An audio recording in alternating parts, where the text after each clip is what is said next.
নমস্কার বন্ধুরা, সোমনাথ বিশ্বাস ব্লগ চ্যানেলের পক্ষ থেকে আমি সোমনাথ তোমাদেরকে আবারও আরেকবার আমার চ্যানেলে স্বাগত জানাচ্ছি। বন্ধুরা, তোমাদেরকে আগেই বলেছিলাম যে আমার এই চ্যানেলে রঙিন মাছের আমরা যেরকম ভিডিও দিই তার পাশাপাশি অন্যান্য বিভিন্ন ব্লগ ভিডিও মাঝে মাঝে আপলোড করব। তা আমরা গতকালকে মানে 28শে জানুয়ারি রবিবার আমরা যে কলকাতার বর্ণপরিচয় ইনস্টিটিউটে জানা স্যারের তত্ত্বাবধানে আমরা পড়াশোনা করি, এই বর্ণপরিচয় ইনস্টিটিউট থেকে জানা স্যারের উদ্যোগে আমরা ঘুরে এলাম কলকাতা আলিপুর জেল মিউজিয়াম, ভারতীয় মিউজিয়াম এবং কলকাতার জৈন মন্দির। তা এরই একটি ব্লগ ভিডিও আমাদের চ্যানেলে আপলোড করছি। তোমাদের যারা যারা দেখছো আশা করি ভালো লাগবে। আর বর্ণপরিচয়ের যে সমস্ত বন্ধুরা রয়েছে যারা যেতে পারোনি, তারা আশা করছি ইউটিউবে এই ব্লগ ভিডিওটার মাধ্যমে তোমরা দেখে নিতে পারবে। তবে ভারতীয় মিউজিয়ামের ভিডিও আমি দিতে পারছি না, কেন ভারতীয় মিউজিয়ামে ভিডিও করা বারণ রয়েছে। বারণ না, ওটা এক্সট্রা চার্জ দিতে হয় এবং টাকাটা অনেকটা ভিডিও করতে গেলে প্রায় 5,900 টাকার মতো ওখানে চার্জ ছিল, যার জন্য আমি ভারতীয় মিউজিয়ামে কোনো ভিডিও করতে পারিনি। তোমরা আলিপুর জেল মিউজিয়াম এবং যেটা আমাদের কলকাতার জৈন মন্দির রয়েছে তার ভিডিও, যেগুলো আমি নিজে করেছি কিংবা আমার বন্ধু বান্ধবদের কাছ থেকে যেগুলো আমি সংগ্রহ করতে পেরেছি, তার উপরে একটা ভিডিও আমার চ্যানেলে আপলোড করছি। আশা করছি তোমাদের ভালো লাগবে, তা সঙ্গে থেকো। আর যে সকল বন্ধুরা নতুন দেখছো অবশ্যই সাবস্ক্রাইব করে রেখো আমার ইউটিউব চ্যানেলটি। নমস্কার বন্ধুরা, ব্লগের নতুন একটা ভিডিওতে আপনাদের সকলকে স্বাগত জানাচ্ছি। বন্ধুরা, আজকের ব্লগটা ট্রেনে চলতে চলতেই শুরু করলাম। আমি এই মুহূর্তে কৃষ্ণনগর থেকে শিয়ালদা চলে এসেছি। শিয়ালদা স্টেশনে আমাদের গাড়ি ঢুকছে। এখান থেকেই আমরা আমাদের আজকের জার্নি শুরু করব।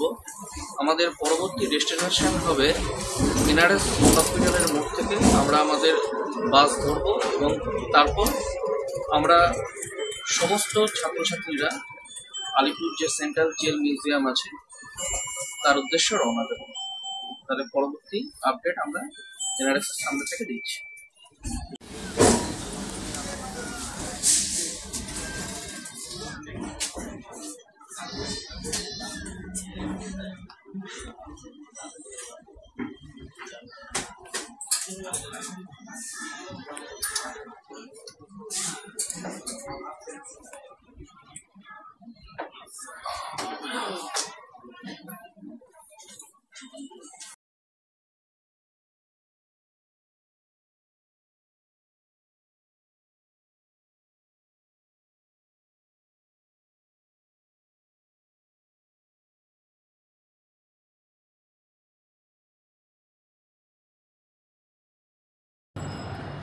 আমরা এসে গেছি আলিপুর জেলখানার পাশে যে মিউজিয়াম আছে, আলিপুর জেলের মিউজিয়াম। এটা ঐতিহাসিকভাবে খুবই গুরুত্বপূর্ণ আমাদের স্বাধীনতা সংগ্রামের ক্ষেত্রে। অনেক মহান বিপ্লবী এখানে তাদের জীবনে অনেক ত্যাগ স্বীকার করেছেন, দেশের জন্য তারা নিজেকে স্যাক্রিফাইস করেছেন। আমরা সেই আলিপুর সেই জেল মিউজিয়ামে আমরা ঢুকতে চলেছি। তো এটা সত্যি আমাদের ক্ষেত্রে খুব একটা গুরুত্বপূর্ণ মুহূর্ত। আমাদের দেশ, আমাদের বাংলা সবার ক্ষেত্রেই কিন্তু একটা গর্বের মুহূর্ত। আমরা সেখানে পৌঁছে চলেছি, যেখানে ক্ষুদিরাম বসুর মতো, সুভাষচন্দ্র বসু, প্রফুল্ল চাকির মতো মহান বিপ্লবীরা যেখানে নিজেদেরকে স্যাক্রিফাইস করেছেন।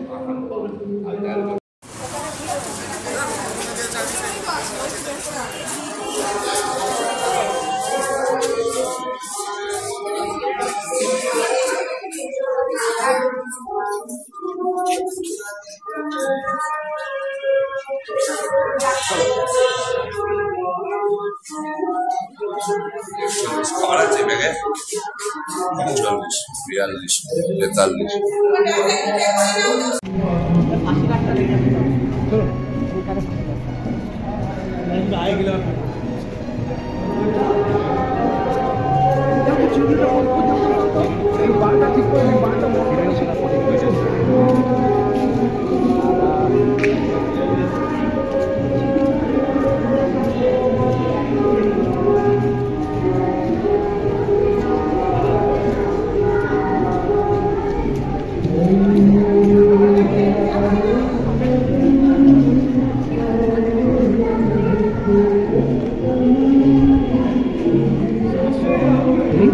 স্যার আসবে পরে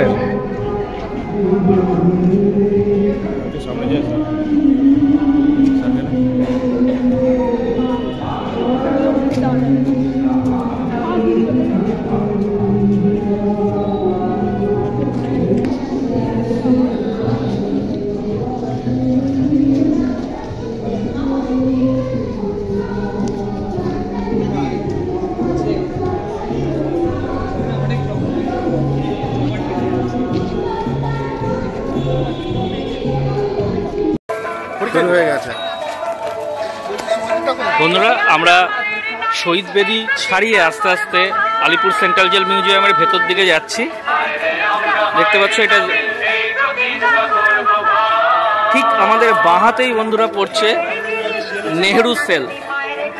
জওহরলাল নেহেরুকে এখানে বন্দি রাখা হয়েছিল। দেখতে পাচ্ছ বন্ধুরা, নেহেরু সেল, পাশে বাংলায় দেওয়া আছে নেহেরু কক্ষ।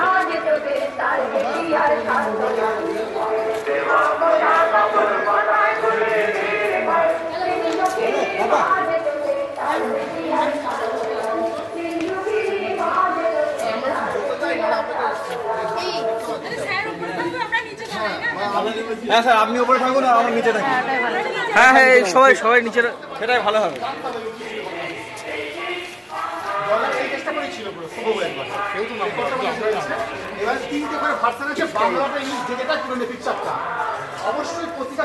আমরা আছি হচ্ছে জওহরলাল নেহেরু কক্ষে, দুটো ভার্সন আছে, দেখে নাও।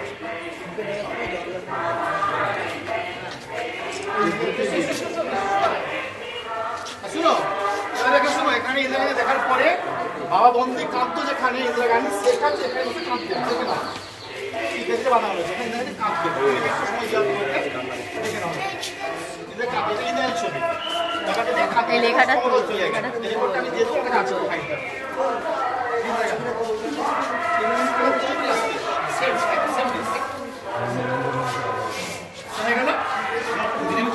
দেখবে যখন কি ছিল ছবি খাইয়ে গেছে, কি কি লড়াই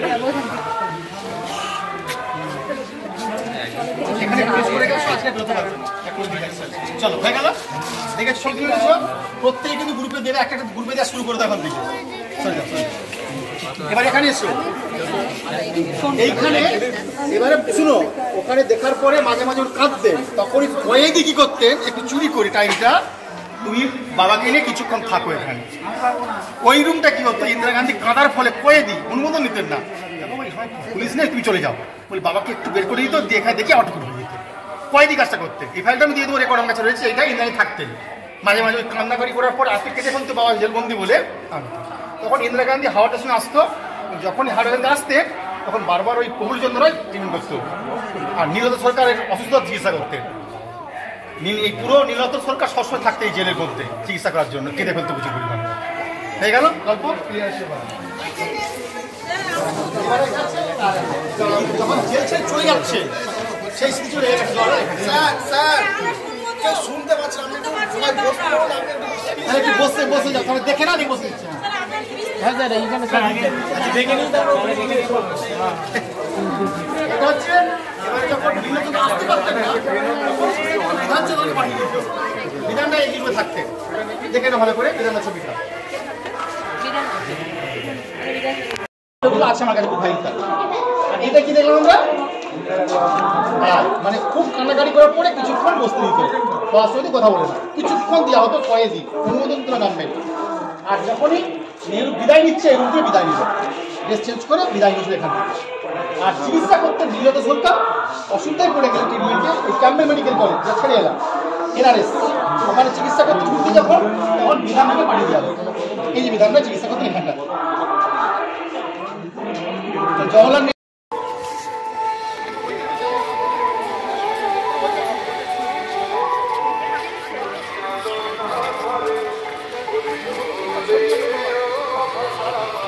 আমার সঙ্গে সঙ্গে থাকবে।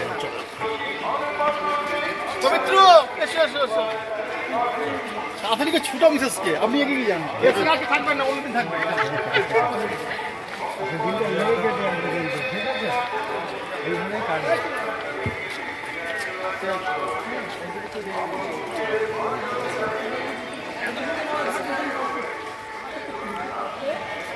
ওখানে দাঁড়াও। আমি তুলেছি।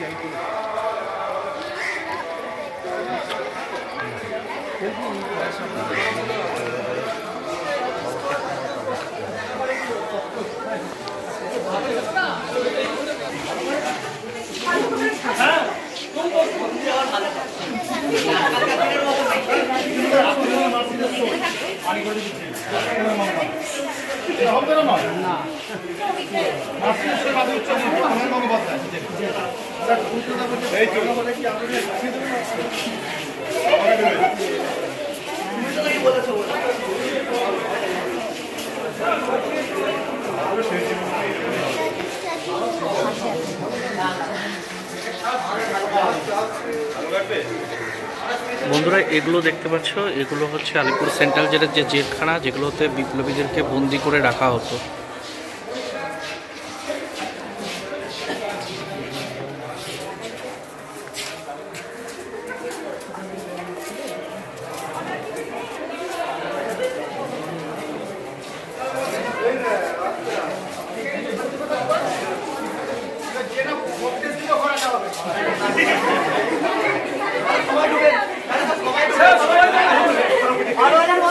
আপনি কি সবাইকে ঢোকাতে যাচ্ছেন? 4-5 জনকে বাদ দিয়ে হলওয়েলের মতো হয়ে যাবে স্যার, ব্ল্যাক টেন।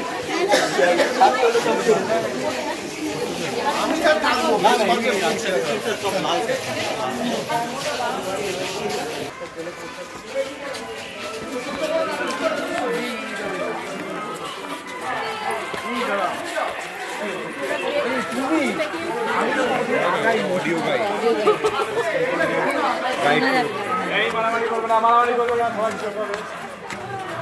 সবাইকে দেওয়া হবে, সবাইকে দেওয়া হবে।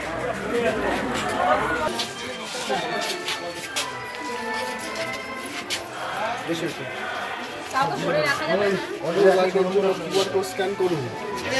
একদিন আলিপুর জেলে বিশ্বাস থাকার জন্য ভালো জায়গা ছিল না। কারাগারে ও অর্ডারের প্রধান নির্দেশে উপসারে ঠিক আছে।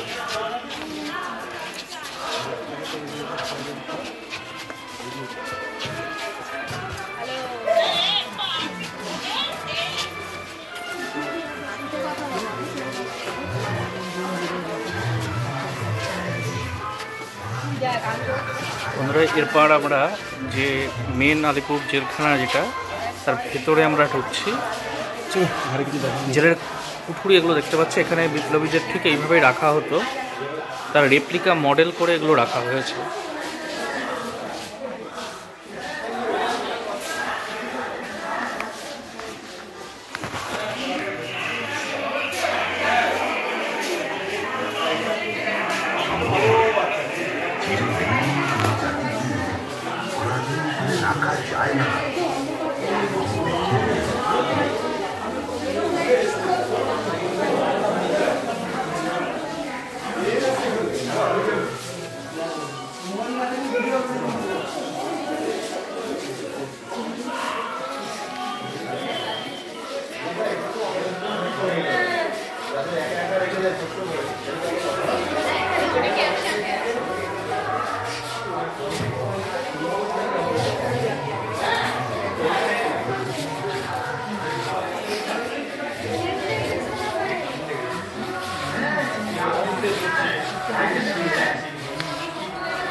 বলার আওয়াজ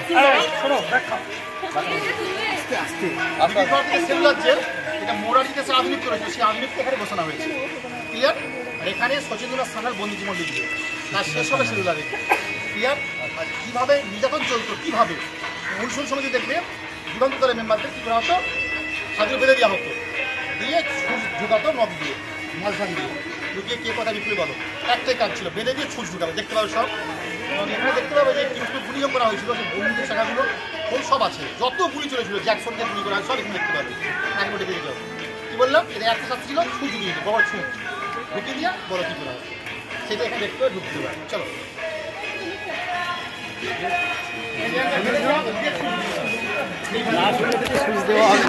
পরে জিজ্ঞাসা করবো এইভাবে আঙুল ঢুকাতে মারতেই হবে। তারপরে ফিরে আসতে হবে, এবারে একেবারে তাহলে এইগুলো সব পুলিশ রেকর্ডে রাখা রয়েছে, লালবাজার অধিকর্তা সব এখানে রেকর্ড আছে। বন্দে মাতরম বন্দে মাতরম।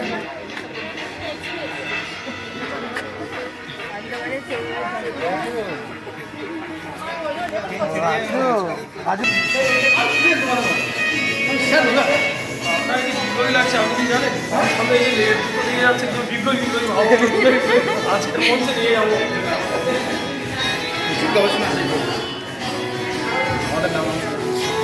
না না ভুল করেও দেয় নিয়ে না বইয়ে পড়ে দেবো কিন্তু স্যার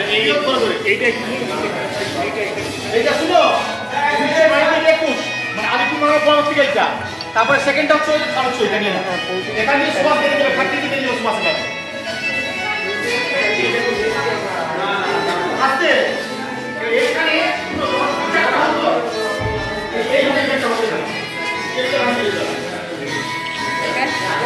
যে তৎক্ষণাৎ বিচার আইন যাওয়ার আগে এখানে চলে যাও,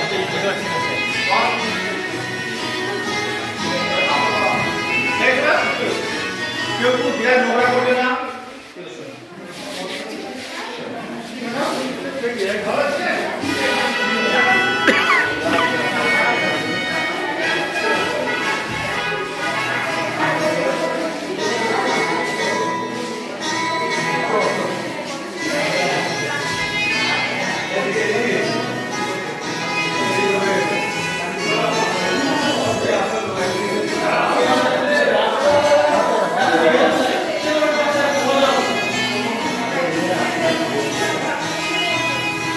সব যে ছোটো ছোটো কুবের এরকম আমদাবানে রয়েছে। এটা দেখতে পাচ্ছি আমদাবানের জেল, তুমি এটা কেমন ছিল দেখে নাও।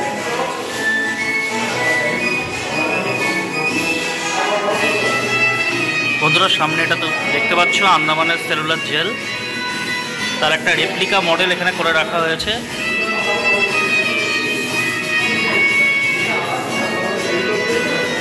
কুঠুরিগুলো দেখো, পায়রার থেকে ছোটো কুঠুরিতে সেসব ফ্রিডম ফাইটারদের রাখা হতো।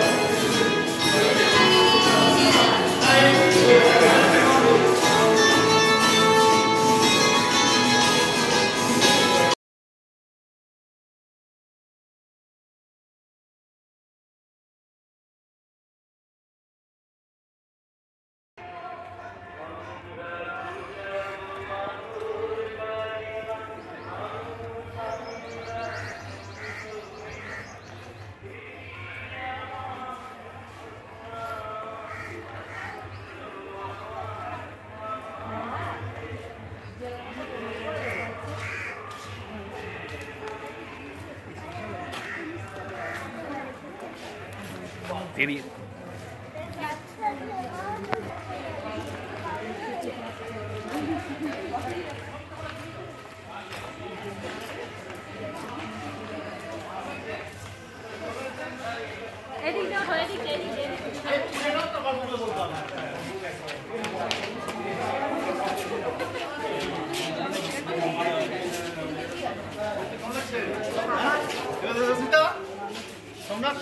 ভালো।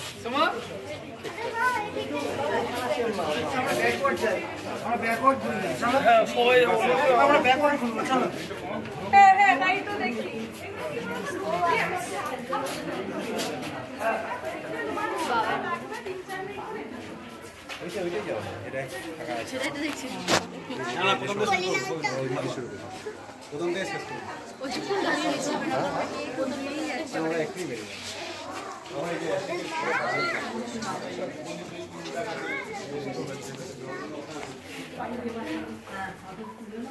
ফটো তুলি আমি কিছুই করছি না, আমি দেখেছি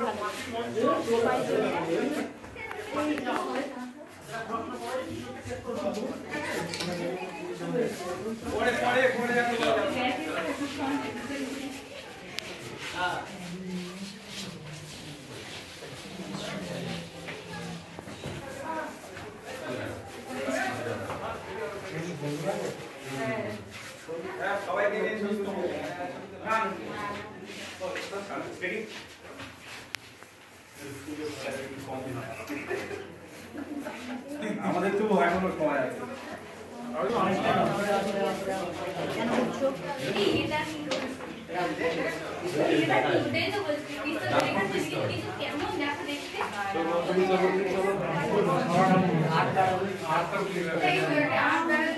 একবার গুলি করবে, আটটা গুলি করবে।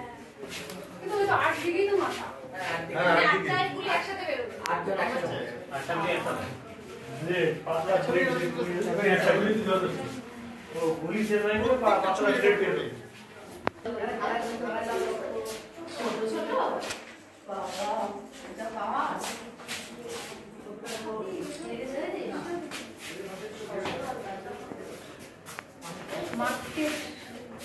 একদিনে এসে পুরোটা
বন্ধুরা, এখানে ছবিতে দেখতে পাচ্ছেন প্রখ্যাত বিপ্লবী রাসবিহারী বোসকে, আর তার পাশেই আমরা দেখতে পাচ্ছি বসন্ত বিশ্বাসের ছবি রয়েছে।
কোথায় যাবি আবার এদিকে?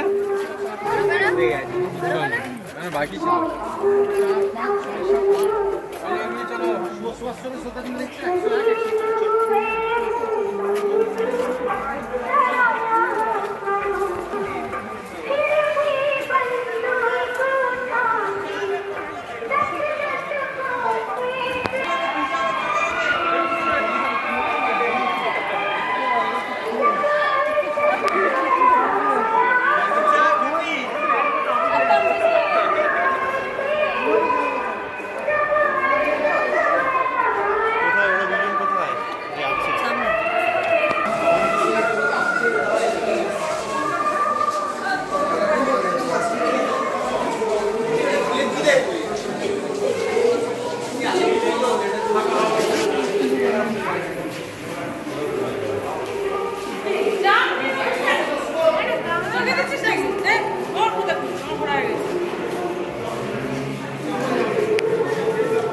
ভালো লাগে।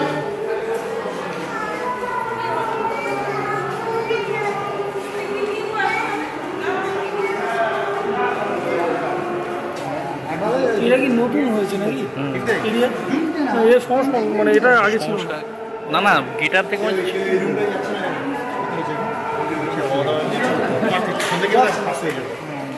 ভালোই পাচ্ছে, দিন দিন ভালোই পাচ্ছে।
সে তো দেখলাম।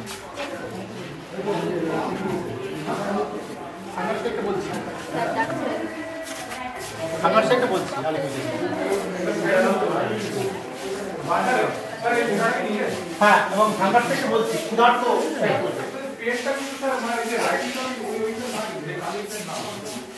কোনোটাই বলি ওই ধরনের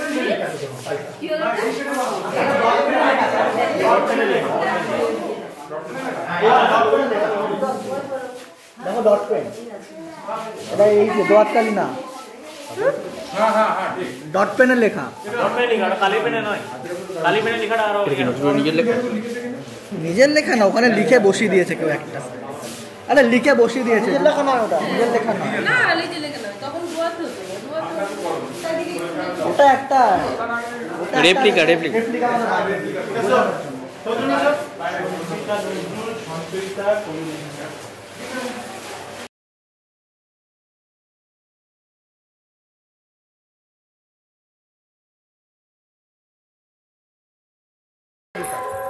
এই নজরুল আলাদা ঠিকানা। যত ইসলাম ছিল মুসলিম এগুলো কখনোই পাঠিয়েছে আর আলাদা করে রাখতে হবে, যাতে কংগ্রেস এই যে খিলাফত মুভমেন্ট হয়ে গেছে অথচ যোগ করছে মুসলমান, এখানে কিন্তু অনুদূষিত দেখানো হয় নজরুলকে ওদের সাথে ধ্যান করতে না দেওয়া হয়।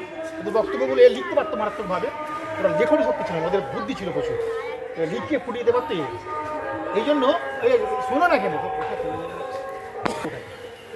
হ্যাঁ, যত কয়েকদিন হতো মুসলিমরা 1600 কম ছিল, কিন্তু এখানে আলী ব্রাদার্সকে গ্রেপ্তার করে রাখা হয়েছিল, এখানে অস্ত্রগুলো করতে এখানেই আনা হয়েছিল। যা এবার গল্পটা হলো এখানে রাখা হলো, এই সময় গণমানি পত্রিকা ছেপে দিচ্ছে এবং সেই পত্রিকাগুলো প্রচুর সাধারণ মানুষ দেখছে। ওই বিপ্লবী যদি একসঙ্গে জানতে পেরে যায় যে যা ঘটনাগুলো ঘটছে, যদি লিখে বের করে দেয় তাহলে ব্রিটিশদের মুখোশটা খুলে যাবে। এই জন্য আলাদা সালে বন্দি রাখা হয়েছিল, লিখতে না পারে। 1920 সালে জানো যে কলকাতা অধিবেশনে কংগ্রেসে ইনি আর মুজাফর আহমদ যোগদান করেছিল, সাংবাদিক রূপে যোগ দিয়েছিল। তারপর যখন দেখছে ব্রিটিশ অত্যাচার, আমি না খেয়ে মরে যাবো, ব্রিটিশদের প্রতিবাদ জানি, সংঘাত থেকে শুরু করলো। যখন শ্বাস প্রশ্বাস চলছে না, মৃত্যু, এই খবর তখন টেলিগ্রাম মারফত সিনভাই আরেকটাকে জানতে পারে।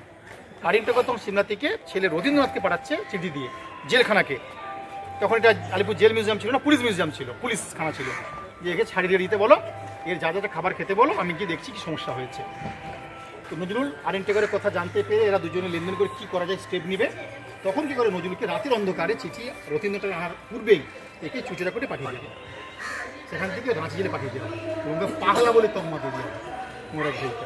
তো নজরুল থাকতো হাতিবাগানে দেখবে, থাকতো একটা নজরুল ভবন আছে দেখবে, যেখানে অরবিন্দ গ্রেপ্তার, সেখানেই ওর শেষ জীবনে কাটিয়েছিল।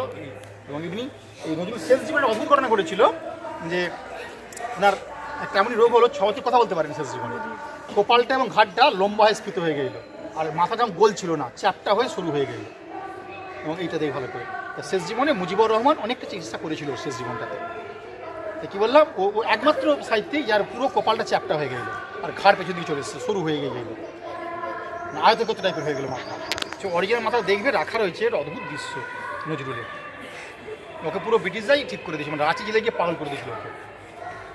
এর এত প্রতিভা ছিল, আরিনটেগর থেকেও প্রতিভা ছিল, সুকান্তের প্রতিভা আরও বেশি ছিল, এদেরকে ঠিক কমায় পাঠিয়ে দিয়েছিল যাতে না ব্রিটিশরা করতে পারে, ধরতে পারে কী করছি আমরা।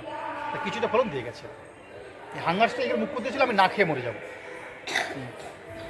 এবং এখানেই কিন্তু হাঙ্গার স্ট্রাইকে আরিনটেগর চলে এলে বিশাল একটা বড় মুভমেন্ট শুরু হয়ে যেত। এই জন্য একে যাতে না মিট করতে পারে চিঠিটা পাঠিয়ে দেওয়া হয়েছিল ফট করে। আর রবীন্দ্রনাথ এই রুমেতেই চিঠিটা নিয়ে এসেছিল আরিনটেগর ছেলে, এইরকমই ছিল। আর লাল চত্বর টোটাল জেলখানা, অসব লাল বাজার, পুলিশ ধরে নিয়ে সব লাল, মানে অশনি সংকেত। ওখানে তো ঠিকানা মানে তো অশনি সংকেত। আর এইগুলোকে সব ওই ডালহৌসির কনসেপ্ট ছিল, 1856 সালে ডালহৌসি লালবাজার তৈরি করে দেয়, প্রচুর লালবাজার তৈরি করে এবার যে যা দুষ্টুমি করবে এনে এখানে রেখে দেবে। আর এখানে জঙ্গল জলাশয় টাইপের ছিল, এখানে একটা মতো রেখে দেয়। আর মুভমেন্টটা ছিল কলকাতা ওই উত্তর কলকাতা কেন্দ্র ছিল বেশিরভাগ মুভমেন্ট, নর্থ থেকে সেন্টার। এইটা দক্ষিণ কলকাতা একটা পার্ট বলতে পারি, সাউথ কলকাতার পার্ট বলতে পারি। এই কারণে এদিকটাকে পার্টটা দিয়ে আসতে হবে। এই গড়িয়া বেহারা থেকে যাবে দেখুন বিপ্লবী বাজার কম, গড়ে ওঠা সব আর যত তুমি সোয়াবাজার, বাগবাজার, আইটিলা যাবে অঞ্চলগুলো দেখার দৃশ্য। আমি যখন বাসা নিয়ে যাবো দেখবে অরবিন্দ ঘোষকে যখন গ্রেপ্তার করা হচ্ছে যেখানটায় 32 নম্বর ওই আমাদের হ্যারিসন্ডর নয়, ওই যে আমাদের না ওটার নাম হচ্ছে তখন নাম কি ছিল এগুলোটা নয়, গ্রে স্ট্রিট থেকে গ্রেপ্তার করা হয়েছে, গ্রে স্ট্রিট থেকে গ্রেপ্তার করা হয়েছিল যেটা অরবিন্দ সরণি, ওরই পাশে অরি থাকতে হচ্ছে আমাদের।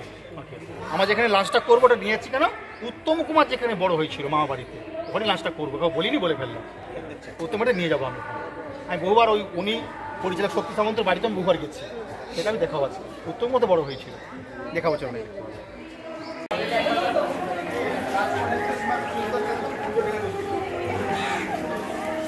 আপনি আমাদের লিড করছেন না, বিভাগে ফাঁসি দেওয়া হয়। স্যার ওটা যাওয়া যাবে না স্যার, সব যাও এই যা হবে না মোড় ওটা যাও না, না যাওয়া যাবে একদম লাগে ওখানে সবাই সব বন্ধ মাতাম না বলবে না কোনটা এই রুমটাতে যাওয়া যাবে এই হিসেবে কোনটা হয়েছে এটা এই রুমটা আচ্ছা ছবিটা ছবি তোলো এই জায়গা ছবিটা তোলাই স্যার ইয়ারা বলুন স্যার বর্ণনাটা স্যার কি বলবে আর এখানেই তো সব শেষ, এখানেই বন্ধ মাতাম গল্প 1 মিনিটের তারপর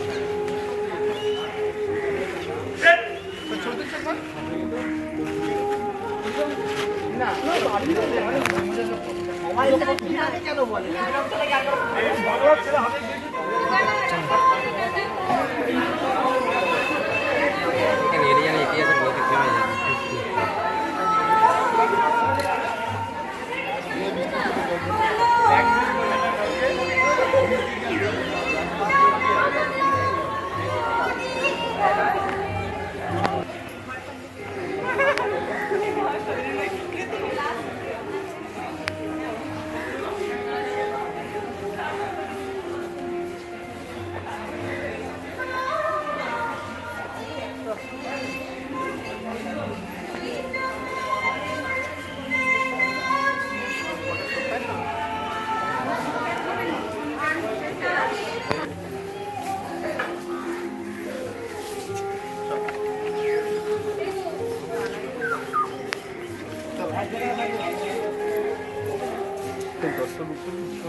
বুঝে বলতাম বুঝতে পারেনি এবার আন্দামানটা নামাবো দেখবে নামিয়ে দেওয়ার নামানো আন্দামান নামাবো কবিতা আন্দামান নামাবো দেখছি কুড়িটা চাকরি ভালো হয়েছে শূন্য বাড়িয়ে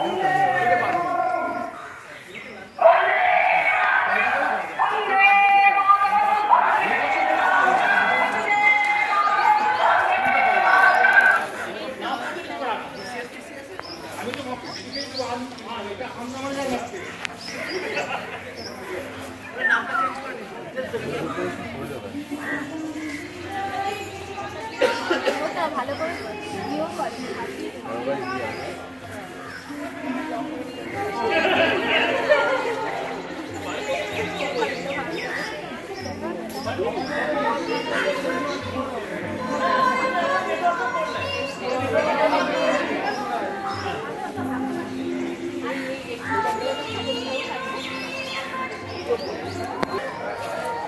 আমার ব্যাগটা ব্যাংকটা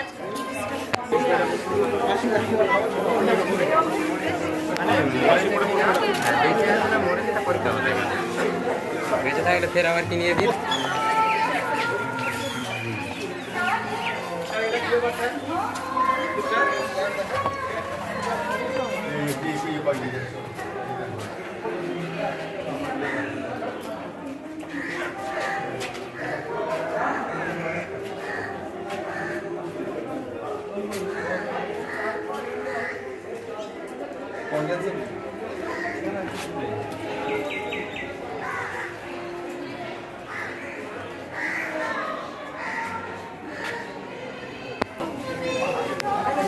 বুঝছে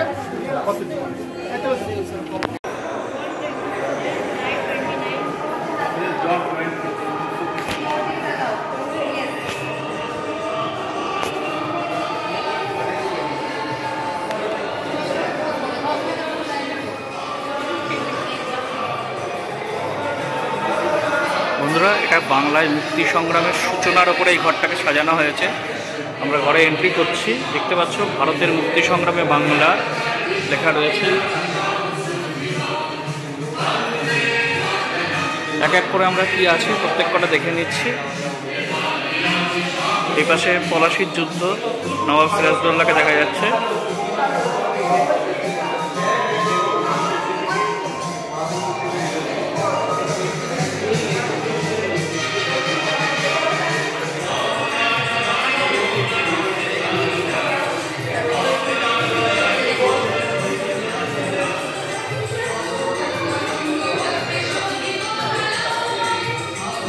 এর পাশেই সাঁওতাল বিদ্রোহের উপর একটা মডেল বা ট্যাবলো করা হয়েছে, তোমরা দেখতে পাচ্ছ।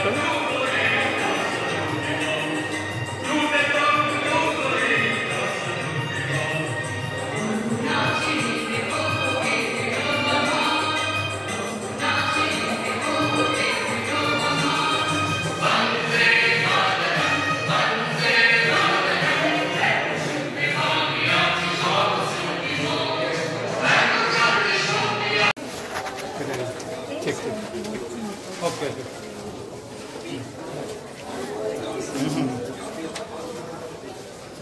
ঠিক আছে, ওকে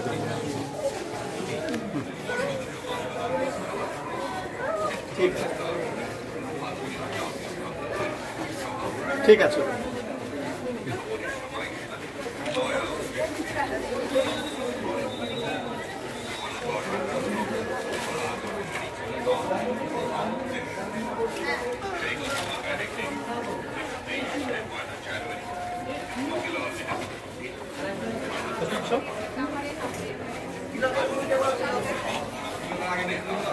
ভালো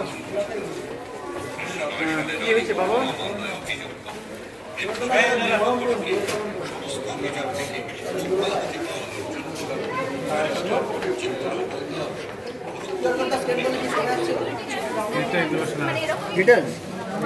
কি হলো? 1 মিনিট করে লেকচার। আইন অমান্যের অপরাধে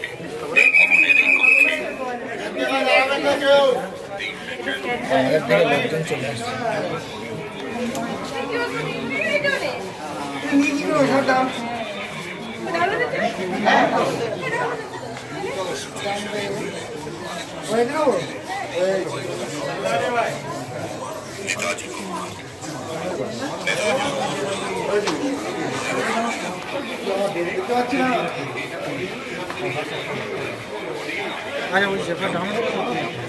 চলো যেখান থেকে শেয়ার ডাইরেক্ট ব্যাস জীবনের জন্য ভালো হয়ে যায়। কি বলে দাদা? গরমের জন্য ঠান্ডার জন্য এটা হয়েছে, ভয় করবে না। আমি আবারও বলছি, তুমি অবশ্যই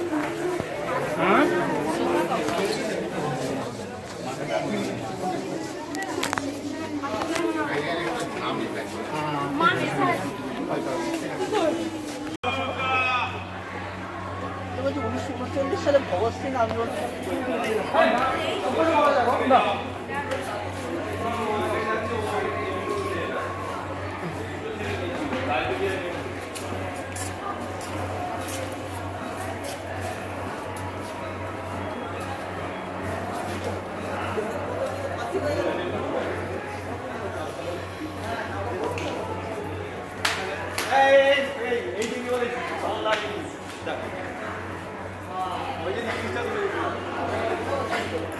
বন্ধুরা, তোমরা দেখতে পাচ্ছ আলিপুর জেল মিউজিয়ামের ভেতরে ব্রিটিশ আমলের যে তাঁতকল রয়েছে, যাতে বিপ্লবীরা তাঁত বুনত, সেই তাঁতকলের ভেতরে এখন আমরা রয়েছি।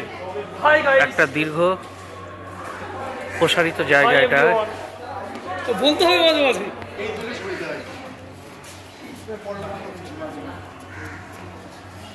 চলো একলা চলো রে তবে একলা চলো একলা চলো একলা চলো একলা চলো রে যদি তোর ডাক শুনে কেউ না আসে একলা চলো রে।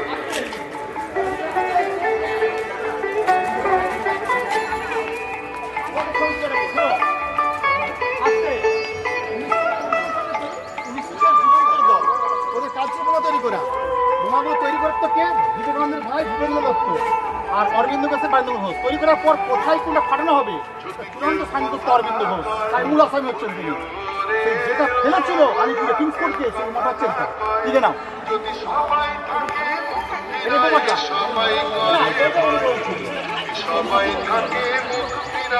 লিখে নেওয়া হবে। এইটা